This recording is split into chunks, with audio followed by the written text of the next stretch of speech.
CBS News Miami.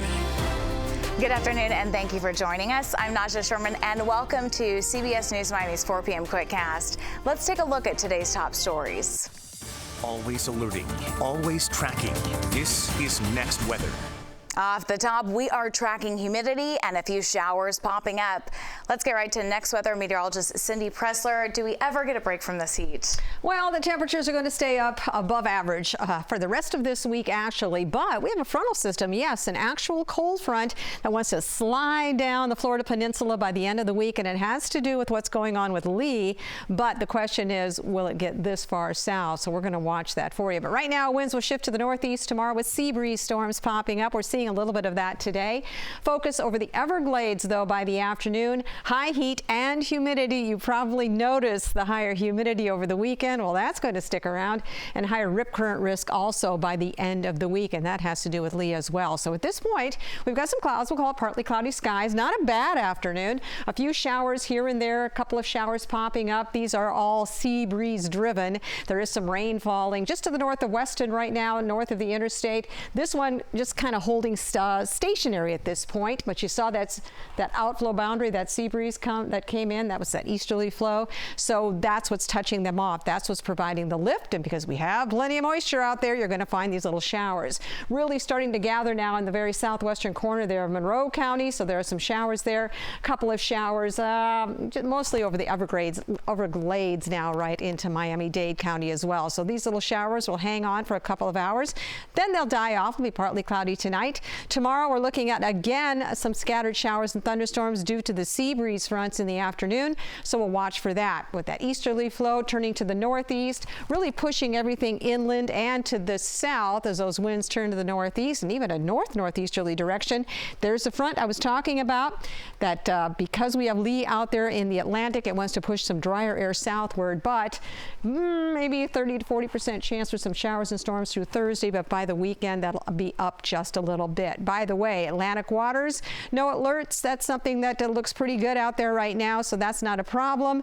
And as far as rip current risk, that's going to have to be something we'll watch as we get into the end of the week as well. Humidity levels going to be up again tomorrow, so it'll be a rather sticky day, something to watch there. So here is your forecast. Winds Tuesday, 93 degrees. We've already hit 93 today, so again tomorrow, partly cloudy skies with high relative humidity. Chance for those thunderstorms in the afternoon. We'll take that all the way through the week, and a little bit higher chance for rain as we head into the weekend. Cindy, thank you. Remembrance ceremonies are being held across South Florida, and that includes one in Miramar, where the city unveiled its 9/11 memorial. CBS News Miami's Terry Hornstein was there and has the report. This year's September 11th event in Miramar a bit more meaningful because these two steel columns from the wreckage of the Twin Towers now sit here to remember one of the darkest days in America's history, but one that brought us together as a nation. 3, 2. With the help of some that were there that day and local community leaders, a new memorial unveiled in Miramar to remember the lives lost on September 11th, 22 years ago. We were in the Pentagon, one of the most secure buildings in all of the world, and suddenly, it's been attacked and has been damaged, and we lost life. So that was a shock. Some, like Assistant Chaplain John Stone of Southwest Ranch's Fire Rescue, in one of the buildings attacked that day. Others, no matter where they were, remembering the exact moments they found out. There are only a couple of moments that people living today will say they remember, and that it's seared in their memory where they were. 9/11, I was right here in the city of Miramar.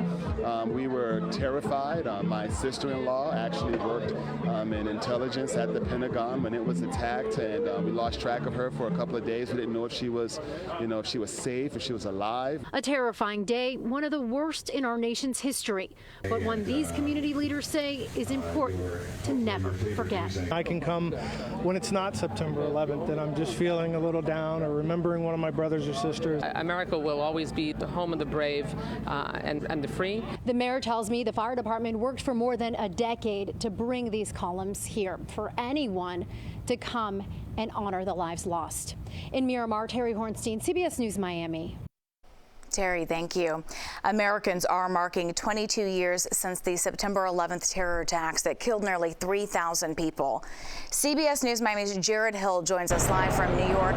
Jared, we know Vice President Kamala Harris among the dignitaries at the commemoration at the World Trade Center. What is the atmosphere like there today? Well, one of the things is that while there are the big name dignitaries that come, this is really a moment for some of the people who are really connected to the lives that were lost on 9/11 get a chance to remember and honor some of their loved ones. And one of the things that we had been hearing really throughout the morning was that they want to make sure that these stories continue to be told. Remember, this happened 22 years ago.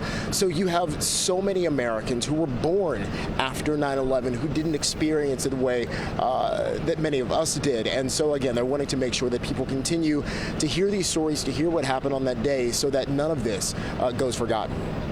Certainly, and those events are felt around the world, especially in New York. So how are locals honoring and remembering this somber day? Yeah, so one of the big ones, honestly, is the ceremony that we see every year, where again those names are read with the bells that are tolled, and they really chronicle that morning when all of this happened. And again, just making sure that people continue to honor and remember all of the individuals who died there. Back to you. Well, Jared, thank you so much for being with us on this day. There was a Patriot Day commemoration at the Fort Lauderdale International Airport. It was to honor those who lost their lives on 9/11.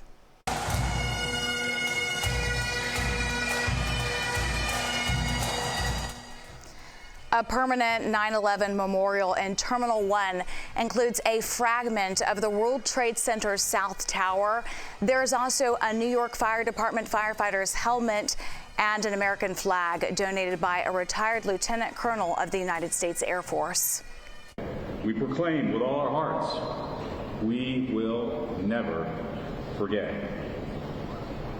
Not today, not tomorrow, not on any of the days that follow. It is far too important. The ceremony is an annual tradition since the memorial was unveiled back in 2016. A proposal for worker protections in Miami-Dade County. The latest on the meeting after the break. Stay with us. Welcome back to CBS News Miami's 4 p.m. Quickcast. Miami-Dade police are searching for a shooter. 2 teenage brothers were shot and killed in southwest Miami-Dade. CBS News Miami's Jacqueline Quinn has the details from Miami-Dade Police Headquarters. Just so sad to hear this news of this loss of 2 brothers, just so young, teenagers, and we saw this on display through a post from Crime Stoppers on X. It reads, "Imagine the family who has to deal with this senseless gun violence. They are offering a $10,000 reward to lead to the person or people responsible for this." Miami-Dade police received a call about a shooting just before 5:30 Saturday at this apartment building located at the intersection of Southwest 102nd Avenue and 175th Street. When fire rescue arrived on the scene, they found 2 victims dead in a part of the abandoned building. The 2 were later identified as 19-year-old Alexis Martinez Marquez and 16-year-old Osvaldo Martinez Marquez. They're now on this Miami-Dade Crime Stoppers flyer. The flyer describes them as South Dade brothers, emphasizing the profound impact this has on their family. Detectives are now actively investigating the incidents, but have not yet identified any suspects. We did reach out to the family of the victims, but they told our Peter Dench that they were just too overwhelmed with grief at the time to talk. Now, again, police are asking for any tips or any information that can lead to the people responsible. For now, in Doral, I'm Jacqueline Quinn, CBS News, Miami. A committee of Miami-Dade commissioners are meeting to consider an ordinance. It's aimed at protecting people who work outdoors from the dangers of extreme heat. The proposed Calor ordinance will go before the committee. So what's in the bill? The legislation would provide laws protecting agriculture and construction workers in the county. It would include a heat exposure safety program. Companies would be required to offer water, shade, and rest breaks for workers. It would also create an Office of Workplace Health and Safety. Back in July, the first reading passed through commission 11-0. If this legislation does pass, it would be the first of its kind in the country. And they go to the end zone and caught. Hill, touchdown! Yes, we love to see it. Tyreek Hill catching the game-winning touchdown for the Miami Dolphins. This was at the season opener against the Los Angeles Chargers. Hill had a stellar game, but things weren't looking too hot for a while. CBS News Miami's Samantha Rivera has more on what's next for the Fins. From the beginning, the Dolphins knew this wasn't going to be an easy game to win, especially when you're opening up the season on the road. But the hunger and the level of focus you saw in these guys' eyes told you they were ready for whatever was coming their way.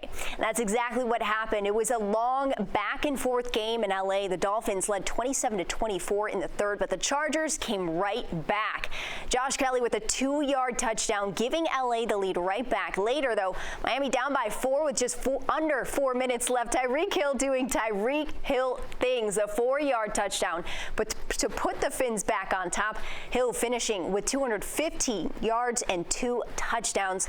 But there was no room for comfort here, really. Jason Sanders ends up missing the extra point attempt, and just like that, the Dolphins had just a 2-point lead. The final minute, though, is where the defense really came through. Justin Herbert getting sacked for the second time in this game. Dolphins going to win with the final score of 36-34. Overall, I was just really fired up about the team playing through things, having leads, losing leads, and then ultimately, say what you want, the game was won with the defense on the field. An impressive win, to say the least. The Dolphins now look ahead to next Sunday when they travel to play the Patriots. In the studio, Samantha Rivera, CBS News Miami. All right, let's do it again. That's your Quickcast. I'm Najahe Sherman. Stay tuned for more news right here on CBS News Miami.